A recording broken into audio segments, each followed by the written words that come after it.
আসসালামু আলাইকুম। Easy learning for জুনিয়র্সের পক্ষ থেকে সকলকে শুভেচ্ছা ও স্বাগতম। আজকে আমরা অষ্টম শ্রেণীর ধর্ম বিষয়ের তোমাদের দ্বিতীয় অধ্যায়ের পৃষ্ঠা 31-এর যে বাড়ির কাজ রয়েছে এবং পরবর্তীতে যে তোমাদের আরেকটি কাজ রয়েছে পৃষ্ঠা 34-এ তোমাদের যে আরেকটি কাজ রয়েছে একক কাজ, এই দুইটির উত্তর আজকে আমরা দেখে নিব। তো ভিডিওটি শুরু করার পূর্বে তোমাদেরকে জানাচ্ছি, তোমরা যদি আমার চ্যানেলে নতুন হয়ে থাকো তাহলে অবশ্যই চ্যানেলটিকে সাবস্ক্রাইব করে দিবে। তো চলো প্রথমে আমরা 31 পৃষ্ঠার যে বাড়ির কাজ রয়েছে এটার মধ্যে চলে যাই। এখানে প্রথমে লেখা রয়েছে যে এখন থেকে আমি ফরজ সালাতের পাশাপাশি আর যেসব সালাত আদায় করতে পারবো এই শিরোনামে তোমাকে একটা ছক তৈরি করতে বলা হয়েছে। আমরা এর আগের ভিডিওতে দেখেছিলাম যে ফরজ সালাতের পাশাপাশি আমরা অন্য কোন কোন সালাত আদায় করতে পারি, কখন আদায় করতে পারি।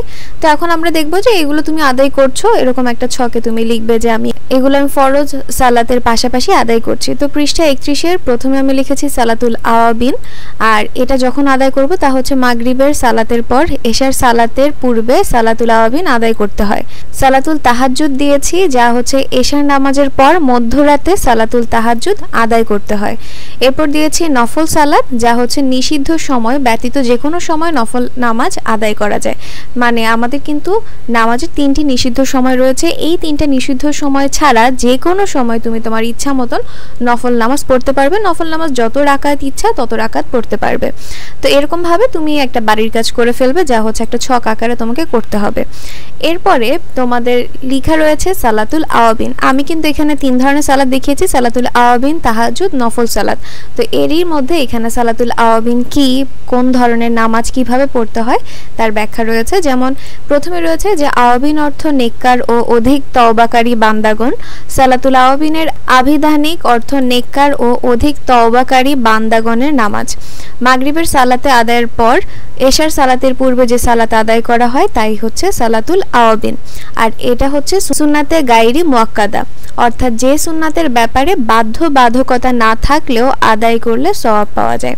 তো সালাতুল আওয়াবিন কি, কখন পড়তে হয় সেটা আমরা জেনে নিলাম। এরপরে সালাতুল আওয়াবিন আদায়ের নিয়ম ও ফজিলত রয়েছে, যে তুমি কিভাবে নামাজটি আদায় করবে এবং এই নামাজ আদায় করলে তুমি কি কি সওয়াব পাবে, তোমার কি কি ফজিলত হবে, সেই সব কিছু ব্যাখ্যা এখানে লেখা রয়েছে। এরপরে রয়েছে সালাতুল তাহাজ্জুদ। তাহাজ্জুদ হচ্ছে আরবি শব্দ, এর অর্থ ঘুম থেকে জাগা, রাত জেগে ইবাদত করা। আল্লাহ তাআলার নৈকট্য অর্জনের জন্য সালাতুল এশা আদায় করার পর শেষ রাতে যে সালাত আদায় করা হয় তাই হচ্ছে সালাতুল তাহাজ্জুদ। রাতের শেষ ভাগে বা 2/3 সালাতুল তাহাজ্জুদ আদায় করা উত্তম। নফল নামাজের মধ্যে সবচেয়ে উত্তম নফল ইবাদত বা নফল সালাত হচ্ছে সালাতুল তাহাজ্জুদ বা তাহাজ্জুদের নামাজ। তাই আমরা অবশ্যই চেষ্টা করব তাহাজ্জুদ নামাজ পড়ার। আমরা যদি সপ্তাহে না পড়তে পারি অ্যাটলিস্ট মাসে পড়ার চেষ্টা করব, তবে অবশ্যই আমরা পড়ব। তাহাজ্জুদ নামাজ নিয়ে কিন্তু কুরআন মাজিদে বর্ণিত রয়েছে যে আর আপনি রাতের কিছু অংশে তাহাজ্জুদ সালাত আদায় করুন, এটি আপনার জন্য অতিরিক্ত কর্তব্য, যা রয়েছে সূরা বনী ইসরাইল আয়াত 79। উম্মতের জন্য সালাতুল তাহাজ্জুদ ফরজ বা আবশ্যিক করা হয়নি, তবে তিনি সাহাবীদেরকে এই সালাত আদায় করার জন্য বিশেষ তাগিদ দিয়েছেন। আমাদের নবীজি রাসূলুল্লাহ সাল্লাল্লাহু আলাইহি সাল্লাম তাহাজ্জুদ সালাত নিয়ে অনেক বেশি মগ্ন থাকতেন, প্রায় প্রত্যেক দিনেই তিনি সালাতুল তাহাজ্জুদ আদায় করতেন। আর এর জন্য উনি তার সাহাবীগণদেরকেও বলতেন এই নামাজ নিয়মিত আদায় করার জন্য। তাই আমাদেরও উচিত এই নামাজ নিয়মিত আদায় করা। ওকে, এরপরে সালাতুল তাহাজ্জুদ আদায়ের নিয়ম রয়েছে যে 2 রাকাত করে নামাজটি পড়তে হয়। এরপরে তাহাজ্জুদ সালাতের গুরুত্ব রয়েছে যে এটা কতটা ইম্পর্টেন্ট পড়া। এরপরে আমাদের একক কাজ রয়েছে। একক কাজে আমাদের লেখা রয়েছে যে প্রিয় শিক্ষার্থী, তোমরা শিক্ষকের আলোচনার মাধ্যমে যে যে সালাতের নিয়ম জেনেছ সেই সালাতসমূহ শিক্ষকের নির্দেশনা মোতাবেক নির্ধারিত স্থানে অনুশীলন করো। তাহলে এতক্ষণ ধরে তুমি যে সকল সালাত সম্পর্কে জেনেছো এই সকল সালাত তোমরা টিচারের নির্দেশনা অনুযায়ী অনুশীলন শুরু করবে। আচ্ছা, তো এরপরে তোমাদের একটা বক্স দেওয়া রয়েছে যেখানে রয়েছে সালাতের নাম এবং তার পাশেই রয়েছে আদায় করার নিয়ম। আমরা এতক্ষণ তো 2 ধরনের নামাজ দেখলাম, আওয়াবিন আর তাহাজ্জুদ। এই 2টা নামাজের নাম আমরা এখানে লিখতে পারি এবং তার পাশে এই নামাজ আদায় করার যে নিয়ম তা লিখতে পারি।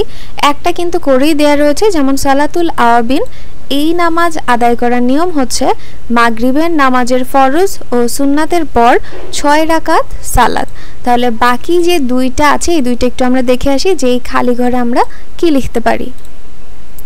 তো এখানে আমরা সালাতুল আওয়াবিন তো দেখিয়ে নিলাম। পরে রয়েছে সালাতুল তাহাজ্জুদ, যা সাধারণত এশার নামাজের পরে মধ্যরাতে সালাতুল তাহাজ্জুদ আদায় করতে হয়। এবং পরে রয়েছে নফল সালাত, যা নিষিদ্ধ সময় ছাড়া যে কোনো সময় নফল নামাজ বা নফল সালাত আদায় করা যায়। তাহলে আমাদের এই বক্সের উত্তর আমাদের দেখা শেষ। এরপরে আরেকটা বক্স রয়েছে যে এইখানে পুরো সপ্তাহের একটা তালিকা তুমি তৈরি করবে। তুমি পুরো সপ্তাহে যে সকল নফল নামাজগুলো আদায় করেছো তার একটা তালিকা করবে, যেইখানে আদায় করেছো মসজিদে নাকি বাসা বাড়িতে, আর যে সময় আদায় করেছি মানে এই নামাজটা তুমি কখন আদায় করেছো, এবং অভিভাবকের মন্তব্য নিবে যে তুমি নামাজটা আদায় করেছো কিনা, এটা তোমার অভিভাবক এই বক্সে লিখে দিবে।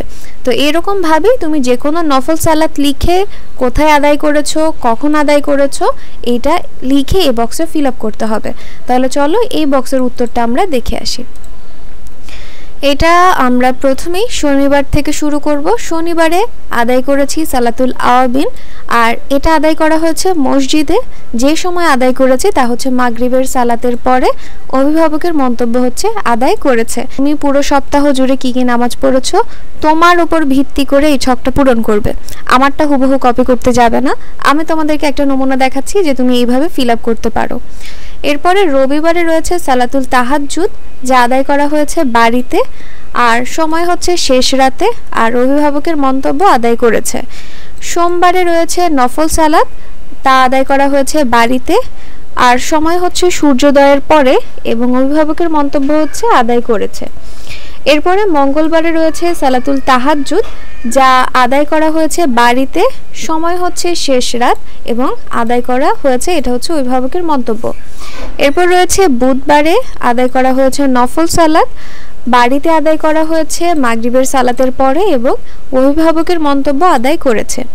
বৃহস্পতিবারে সালাতুল আওয়াবিন মসজিদে আদায় করা হয়েছে এবং মাগরিবের সালাতের পরে আদায় করা হয়েছে। শুক্রবারে সালাতুল তাহাজ্জুদ বাড়িতে আদায় করার সময় হচ্ছে শেষ রাত, অভিভাবকের মন্তব্য হচ্ছে আদায় করেছে। তো এইভাবে তুমি তোমার 34 পৃষ্ঠার যে দুইটি খালি ঘর রয়েছে বা দুইটা ছক রয়েছে একক কাজ, যেটা এটা কিন্তু তুমি ফিল আপ করে ফেলতে পারো। তো আজকে এতটুকুই। পরবর্তী ভিডিওতে পরবর্তী যে জোড়াই কাজ রয়েছে এর উত্তরটি দেখিয়ে দিব। তো আজকের ভিডিওটি এই পর্যন্তই। ভিডিও যদি তোমাদের কাছে ভালো লেগে থাকে তাহলে অবশ্যই সাবস্ক্রাইব করে দিবে এবং পাশে থাকা বেল আইকন বাটনটি প্রেস করে দিবে। তো আজকে এই পর্যন্তই। আল্লাহ হাফেজ।